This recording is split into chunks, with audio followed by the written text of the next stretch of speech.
qiynalib ketdim, charchab ketdim to'g'risi. Rivojlanayotganimni tayinlik sezmayapman. O'zimcha ingliz tili o'rganaman deyman, zerikib ketaman. Chalg'ilarim keladi, uy ish qilishlar, so'z yodlashlar, sport bilan shug'ullanib, ozgina jismoniy holatimga ham qarab yurishim kerak, lekin shunaqa erinaman, charchab ketaman shu narsadan. Zalga chiq, pitaniya qil, tillab pishib shug'ullanib, yana cho'milish kerak, vaqtida uxlab, vaqtida turishib gapirmasa ham bo'ladi. Yana 5 mahal namoz o'qing deyshadi. Qiyin-u 5 mahal namoz o'qib ham ishlash. Qiynalib ketdim to'g'risi. Qiyinmi? Umrbod zo'rg'a oylikdan oyligacha yashash qiyin emasmi? Yoki har doim qarzga botib yurish qiyin emasmi?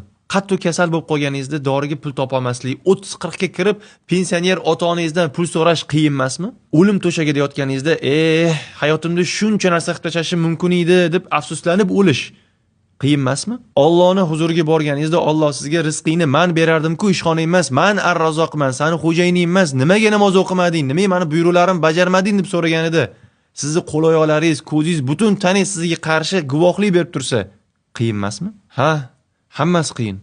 Siz qaysi qiyinchilikni tanlashingizga bog'liq. Sizni rivojlantiradigan qiyinchilikmi yoki sizni halok qiladiganimi? Tanlov sizda.